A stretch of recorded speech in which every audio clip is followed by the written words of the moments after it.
What's up, guys? SAG here. Welcome to Back It Up. We're bringing the podcast back, and I believe this is episode 5 or 6, but it's a new year, new season. We have a lot to discuss. I'm going to be running over some college football, maybe just sprinkle some baseball in there, and definitely talking some NFL, and we'll also preview the upcoming NBA season. For the first part, we will discuss some college football, and I actually have a special guest here with me, Andrew. How's it going, buddy? Good. How are you? Not Thanks. too bad myself. So first things first. I mean, let's just catch up on the college football season. I'm going to start by putting out the AP Top 25 poll. It came out 2 days ago from when we're recording. The top 6 still the same. You have Alabama, Georgia, Ohio State, Michigan, Clemson, and USC. Oklahoma State takes the 7th spot after getting a big win against Baylor. I watched that game. Tennessee and Ole Miss. Ole Miss had a big win against Kentucky. Kentucky fumbled the ball 3 times in Ole Miss territory. Penn State's at 10. You got Utah, Oregon, the 11 and the 12. Kentucky goes down to 13. NC State goes down to 14. Wake Forest moves up in the ranking to 15 after beating Florida State. BYU stays at 16. TCU is at 17th. They had a huge win over Oklahoma. UCLA with a big win over Washington. That puts them in the 18th spot. I mean, they really show up. You know, Chip Kelly does show up in Pac-12 play. Kansas finally cracks the ranking for the first time in years. At 19, you got Kansas State. Washington goes down to 21. At 22, we have Syracuse. At 23, we have Mississippi State. And then Cincinnati and LSU rounded out. Any standouts for you, Andrew, when it comes to this poll? I don't honestly. I think Georgia, Alabama switching spots. I don't see that as an ideal swap. I think I'm not being biased as an Ohio State fan, but I think Ohio State or another team should get those top 2 spots and Alabama I think should be, one. I don't think they should be 1 because I just see them switching every single week because I see it being biased. But personally, that's the thing that stands out to me, I guess.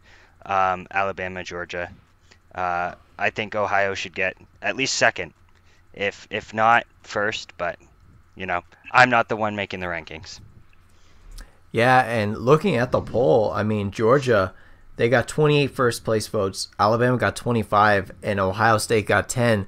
Now, obviously, the college football playoff poll can be a lot different than the AP Top 25 poll, and that will release soon in a few weeks.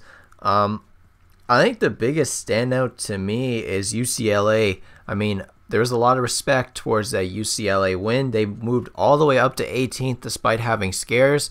I think that's a bit high from the AP rankers. And I think finally giving some respect to teams like Kansas and Syracuse, who are both undefeated teams, and they have some solid wins on their resume, really. I mean, last week, Kansas should have been ranked. I mean, that's the truth. It took an Iowa State win to finally get them ranked, and we need to cut this nostalgia. It doesn't matter how they did last year or the year before. What matters is this year, and I think that's the big thing, really. Some other schools receiving votes. The top, I'll list 4 of them. Washington State had 91, Baylor had 88, Florida State had 78, and Arkansas had 76. And I think why the rankers put Alabama first was because that win over Arkansas was a big win. Now, obviously, Arkansas has been they came out against Ohio State. They actually surprisingly have been doing well against these big teams. I haven't looked at their schedule, but hearing that they played Alabama, I feel like they've lost, but they've put up a pretty good fight against these big teams, these big schools. Yeah. So for the next topic, we're going to just go over the top 6 because to me these 6 are the main 6. And I'm going to start with the #1 team in Alabama, which beat Arkansas, the SEC team. And they beat Texas, UL Monroe. That Texas game was really close. It was a bad game for Bryce Young. Vanderbilt and Utah State. Utah State doesn't look that good this year. And they do have some big games upcoming. I mean, they play 4 ranked teams in their schedule. They got Tennessee, Ole Miss, LSU, and Mississippi State on their schedule. And their next game is against Texas A&M. I mean, Texas A&M isn't that good of a team. They don't really have a good of offense. What do you think of Alabama here? I mean, Bryce Young is out day to day. They're really hoping probably he could play Saturday. I still think they beat Texas A&M with or without Bryce Young, like they did against Arkansas last weekend. Yeah, I see them. Them beating Texas A&M. I don't think Texas A&M is doing too well this year. They're 3-2. And I mean, I've looked at classes, and I've seen a lot of big commits in that area, but this year I don't see them doing that well. Yeah, and Alabama really has the depth to beat Texas A&M. Texas A&M's offense is absolutely horrific. If they're going to win, it'll be a low-scoring game. They have a loss even to Appalachian State. I mean, they're not that good of a team. They lost last week to Mississippi State, and Mississippi State had a good offense, so they just beat them handedly. They're just not that good of a team this year. I mean, it's kind of sad to watch because Texas A&M was a top 10 team to start the season. Next, we have Georgia. They're the second-ranked team. They do have wins against Oregon, Stanford, Kent State, South Carolina, Missouri.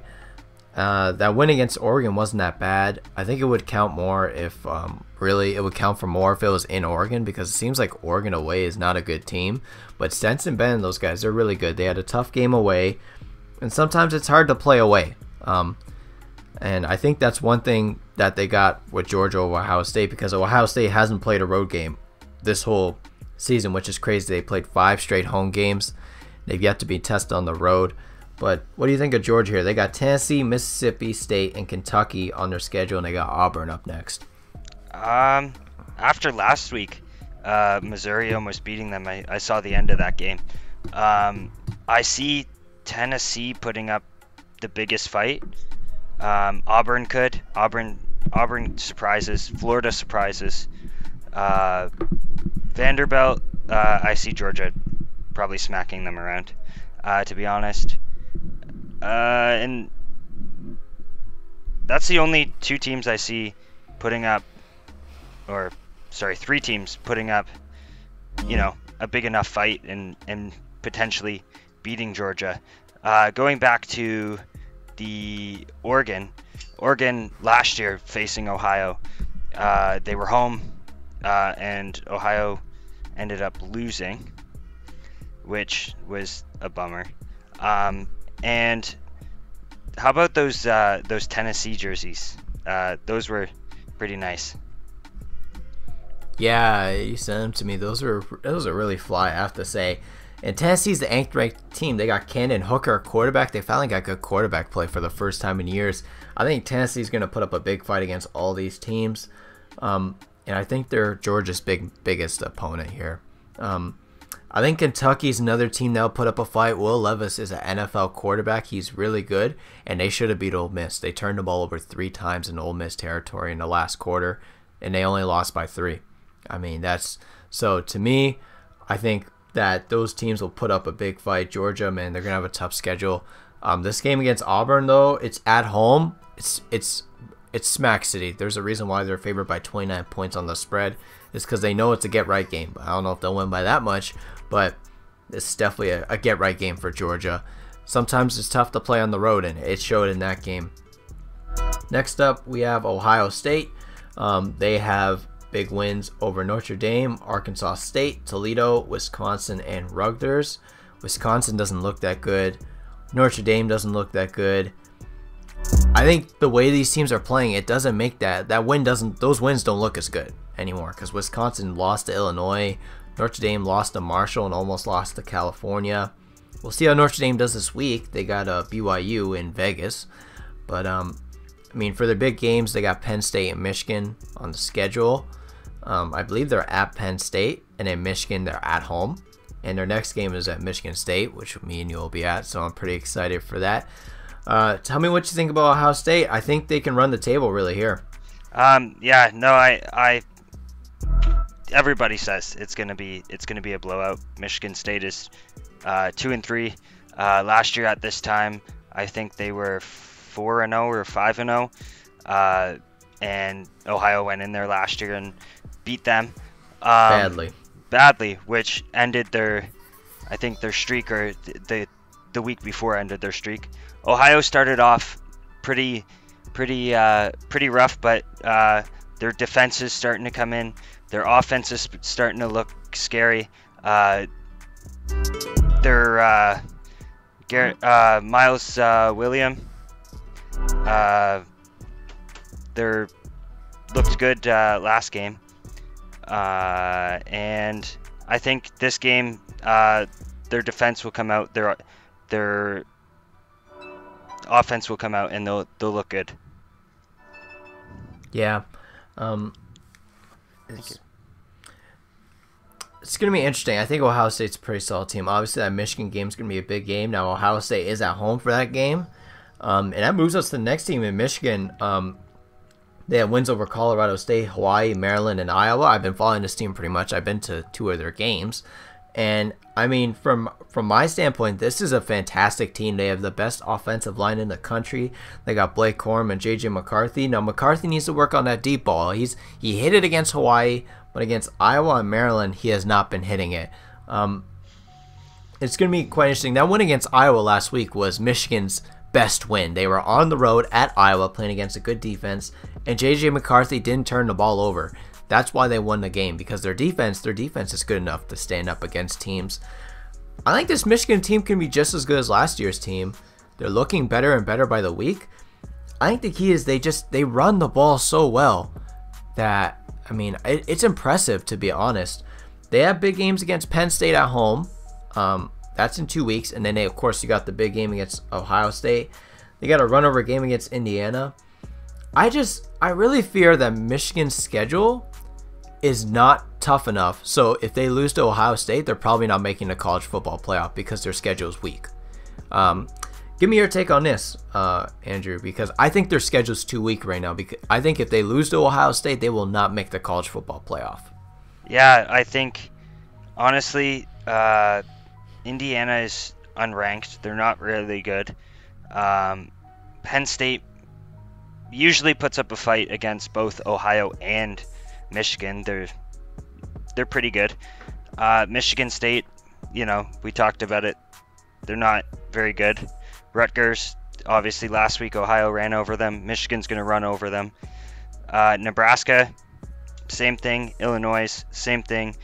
Ohio's their biggest game, and I think whoever wins that game is getting into the college football playoffs and wins the Big Ten.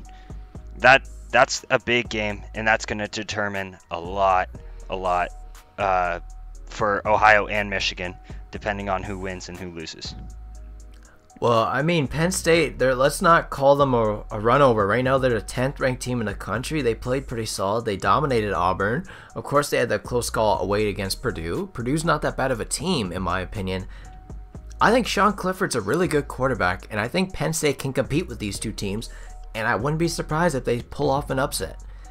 Maybe not against Ohio State, but against Michigan, this is a close game. I think Penn State's a good team, and they could interrupt both of these teams' progress.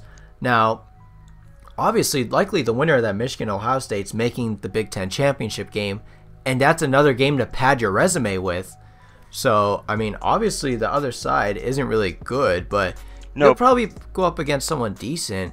I think, I don't know.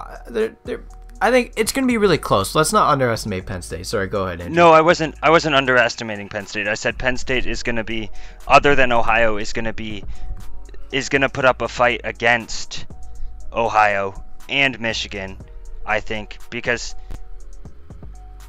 is that an away game for Ohio? Yeah, Ohio State's I believe they gotta go on the road. I'm gonna double check it, but I believe Ohio State's on the road for that game. That's gonna be a test for Ohio. I don't think Michigan's gonna be I don't think Michigan State's going to be a test. The Iowa probably. It is in Penn State, by the way. The Okay. Ohio State Penn State game. So And that's the going to Penn- be a huge test. Yeah. And I think that's Ohio State's. You could almost say it's their toughest game. I think it's close because the thing is, with the Michigan game, Ohio State's at home. But Penn State on the road, and likely this will be a nighttime game at ABC, man. That's really hard. That crowd is something. In a whiteout, too. Oh, man. It's going to be incredibly hard. I feel bad for Michigan because they scheduled this game for 12 at noon, and when Michigan calls us a maze out, like, why is this game at 12? Put it at nighttime, but I guess they were doing Penn State favors there. But it's gonna be the Big Ten's gonna be interesting. It's three clear teams. Now, the winner that comes out of that division, they have an extra game to pad their resume. Now, who would they likely play on the other side? I think they likely play Purdue or Minnesota. One of those two teams. I think both of those teams are pretty good. They could be ranked by the time we get there. So it's going to be quite interesting. What are their records? Sorry, I don't mean to cut you off. I believe Purdue has 2 losses. They lost to Penn State and they lost to Syracuse, both ranked teams. Minnesota has 1 loss to Purdue. Purdue beat Minnesota last week. Now, Minnesota in their schedule has Penn State, Illinois, Rutgers, Iowa, Wisconsin, Northwestern, and Nebraska. Looking at Purdue's schedule. Now, we have to take into account conference play is what matters here. Not overall play. So right now, Purdue and Minnesota have the same record. And Purdue has a head-to-head tiebreaker over them. Purdue has Maryland, Nebraska, Wisconsin. Maryland's a pretty good team, I'm not going to lie. They have a pretty decent offense. Iowa, Illinois, Northwestern, Indiana. Now, Purdue, they don't have to play at Penn State like Minnesota does. They could easily run this table and beat all these teams. Now, Wisconsin probably isn't going to be a walkover. It is in Wisconsin. But I'm pretty sold on this Purdue team. I think they could win this division and be ranked by the time we get to conference championship play. So, moving on here, we're going to move on to the 5th seed here. Taking a look at Clemson. Clemson, they have a nice resume going right now. They beat Georgia Tech, Furman. Now, that isn't much. Louisiana Tech, but they have 2 big wins. One on the road at Wake Forest in overtime, and one at home against NC State, who is a good team. They have a solid defense. Now, they don't have many big games upcoming, but they do have Florida State and Syracuse and I put Notre Dame as a big game. It may not be that big, but it is in Notre Dame, so I kind of was like, okay, it's a decent game. Next up, they have Boston College, which should be a walkover on the road. Tell me what you think of Clemson, because DJ Lagua, I watched him. Man, there was a lot of doubts about how he plays at the quarterback, but man, now that he's running the ball, he's pretty good. What do you think of this Clemson team here? I hear good things. I don't follow many teams, but Clemson I've been watching a little bit, and they look good. They look good. This new quarterback, I think he had a rough season last year. Mark me if I'm wrong. You're right. Okay, he had a rough season last year. I think this is him proving himself, coming back and showing people what he's who he is and putting his name back on the map, kind of thing. Yeah, it's hard to pronounce his name. It's like Uagui. Goodness, give me a tougher last name. Like, is it hard enough? Like, the first question that comes on Google search is how to pronounce his name. But last year he had 9 touchdowns, 10 interceptions. He didn't look good. This year he's got 11 touchdowns, 1 interception, throwing the ball pretty well. NC State, he played a solid game. He went 21 for 30, had a touchdown, 70% completion percentage, and he did enough to win the game. That's the truth. Against Wake Forest, he was 26 for 41, had 5 touchdowns, 371 yards. I like that he's running the ball more. It's starting to become part of the offense. Last game against NC State, I was watching it, and he went 14 attempts for 73 yards for 2 touchdowns, One of the plays, I watched it. He went and he faked everyone out on this read option. No one followed him. The contain guy was all over the running back. And this is what makes Clemson's offense better this year. When you can have the threat of the quarterback running the ball, it just brings a whole new dimension to this offense. So I'm pretty excited for what Clemson, I think they could, man, this is what I'm worried about, because I think if Clemson goes undefeated and Michigan has that one loss to Ohio State, Clemson makes it all day because they have big wins against Wake Forest, NC State, and they would have big wins against Florida State and Syracuse. So this is my worry for Michigan. Oh, I forgot to also ask, what are your thoughts on that fake punt Ohio had? I know there's mixed emotions on Twitter. There's mixed emotions everywhere about it.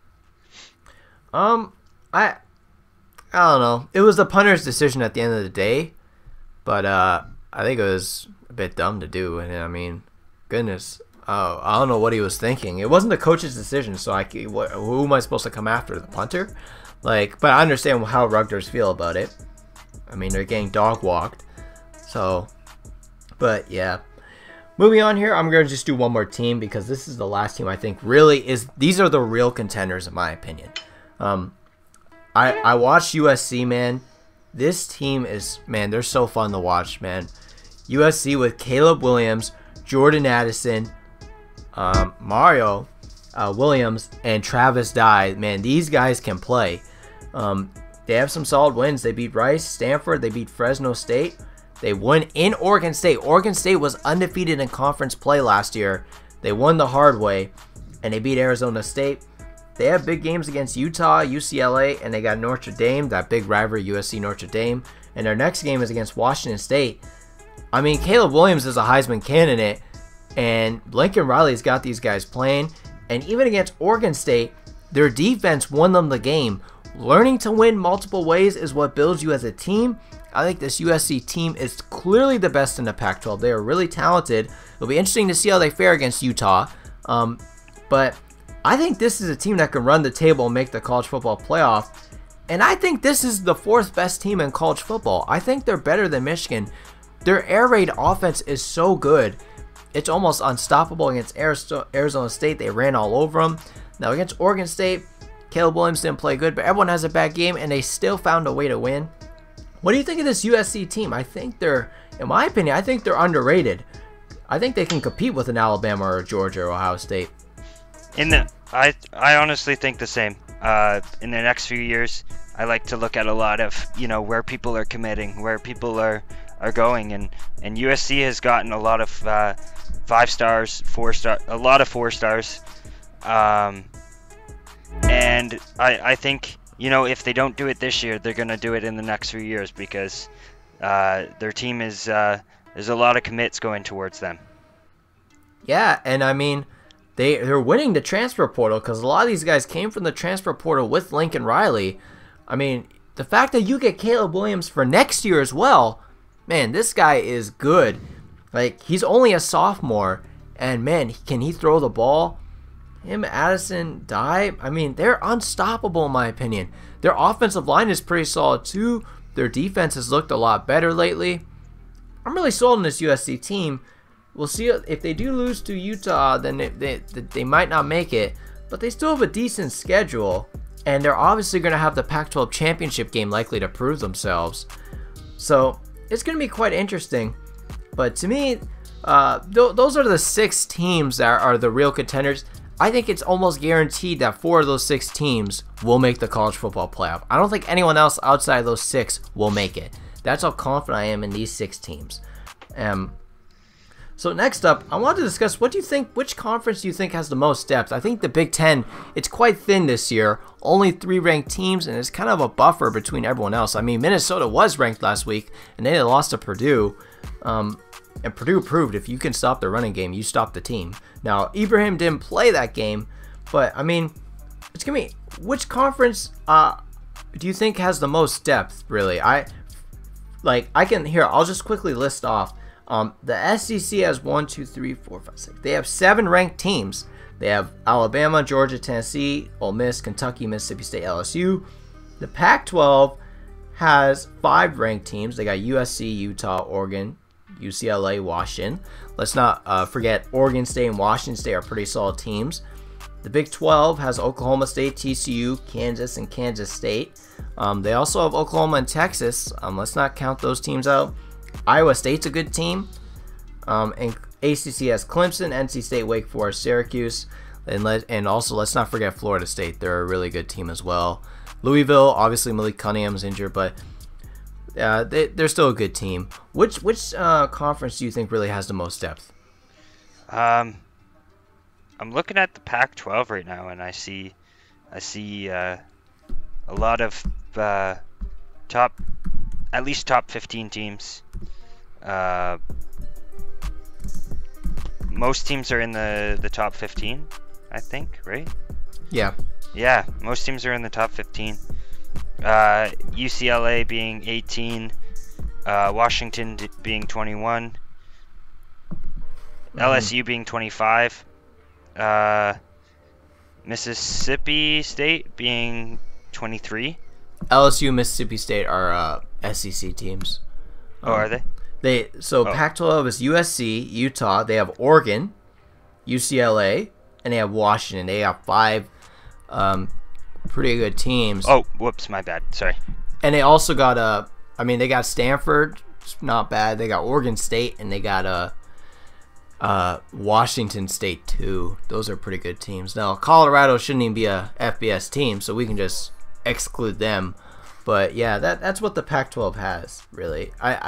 It is pretty deep, and it's going to be a dogfight this year in that conference. I mean, in the Pac-12 South, you have USC and UCLA, and Utah all in one division. I mean, who's going to come out of that? We won't know. This week, Utah plays UCLA, so that's going to be a big matchup this week. I'm pretty excited for that. Oh wow. And Utah, they ended up their only loss is to Florida on the road, and if it wasn't for the interception, they probably win the game. So to me, I really like the SEC here. I still think the SEC. I think there's a lot. Usually, it's always the SEC, and this year to me, it's a lot closer. But I think they just got so much talent. When you have Alabama and Georgia in your conference, then you have those other teams to follow. They got 5. In my opinion, they got 5 teams that could be in the top 10. That's impressive in itself, and it just speaks volumes to me. And that ranked game between Ole Miss and Kentucky could have went any way last week. Tennessee has really stepped up their game this year. They're a really good team this year for the first time in years. Mississippi State's a solid team. They got amazing offense. LSU, if it wasn't for that Florida State extra point, they're probably way higher ranked. They're a really good team. This is a good conference. The SEC, I think, is going to be stacked. And imagine you have Oklahoma and Texas going to the SEC. I mean, my goodness. It really is the conference of champions, in my opinion. Really. So lastly, I want to discuss the Heisman Trophy race here for college football. So I just want to go over who you think will win. There's 4 true candidates to me. I think one I'm kind of stretching out a bit. Maybe 1 or 2, but you got CJ Stroud. He's clearly the favorite. He's plus 140 on the odds. He's 92 for 134, 1,376 yards, 18 touchdowns, 2 interceptions. We got Caleb Williams. He has 3 rushing touchdowns, 1,402 yards, 12 TDs, 1 pick. Bryce Young, he's got 14 touchdowns, 3 interceptions, 3 rushing touchdowns, 1,202 yards. And Kendon Hooker, give him credit. He's played pretty well for Tennessee. He's got 1,193 yards, 8 touchdowns, no interceptions, and 3 rushing touchdowns. Who do you think pulls out of this race, really? I personally, I would love to see CJ come out, win it. After last year not winning it, he had a rough season, and just using that part of his resume to win it, I think he could. But I don't see them picking Ohio State because personally, I think they don't like Ohio State. But I honestly think Caleb Williams will win it, USC. As you said. amazing. They're coming out of nowhere, and he's just, you know, as you said, he's an amazing quarterback, and I don't see Bryce Young winning it again. Yeah, I think Bryce Young's injury is almost putting him out of the race, really. I like Caleb Williams to win this thing. I think he had one bad game against Oregon State, yet his resume looks still fantastic. And I think he runs the table against these other teams. Their offense is overpowered. When you have receivers like Mario Williams and Jordan Addison and Travis Dye to run with you, you're going to run all over teams. And he's just been nothing but incredible this year. This week, USC, they take on, I believe it's Washington State. I'm pretty excited for that. So lastly, let's look at some matchups this week. I just want to preview the slate before we move on. So if you want to see some ranked matchups, TCU plays Kansas at 12. Tennessee goes to Death Valley, plays LSU. Utah plays UCLA. That's a huge matchup in that division, let alone the conference. And that's the ranked matchups. BYU plays Notre Dame. I'm interested to see how that fares. Other than that, not too many big matchups. Some teams do have a bye week.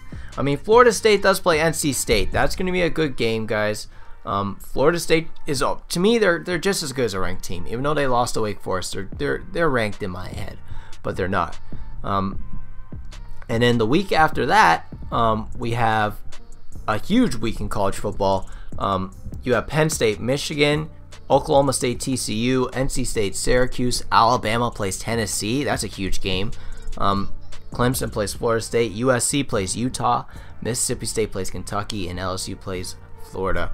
So a lot of exciting action coming to college football. If you're not excited, I definitely am. That's for sure. So moving on, I just wanted to go over the Jays quickly. I mean, incredible run. They clinched home field last night. What do you think of the Jays this year? How far do you think they can go? I mean, if Garrell Jr. Comes back, he was running some bases yesterday. They said at a higher intensity. I think they'll use him as like a pinch runner or a pinch hitter if they need to. They're not going to push it till he's ready, but they're looking good. I think they can go far. I think if they start their batting, starts picking up and they get hot, I think they could go for a run, and if they face the Yankees, I think they could beat the Yankees. The Yankees may be one of the best teams in baseball right now, with Aaron Judge hitting 61 home runs, but I think the Jays can beat them. Yeah, it's going to be quite interesting. So by the looks of it, they're going to play either Tampa or Seattle. It looks like Tampa Bay. And it kind of all depends. I mean, if Cleveland goes ahead and wins their series, if they win, then they would play the top ranked team, which would be Houston. If Cleveland doesn't win their series and the Blue Jays win, they play the Yankees. So I'll be quite interested to that. I mean, I think, in my opinion, I'd rather play the Yankees. I mean, Houston had 104 wins this year. They got Verlander on the mound. They got Yordan Alvarez. They're a pretty good team. I'll be quite interested to see how the Jays do this year. It's going to be pretty exciting. I'll be previewing the playoffs more in probably a separate video when everything's officially finalized. But congratulations to the Blue Jays clinching home field in a wild card. And it's been quite the season, ups and downs, but I think this team really stepped up when it mattered the most in September, like they did last year. So that's it for this segment. Thank you, Andrew, for joining the podcast. I hope you have a nice one, man. Thank you.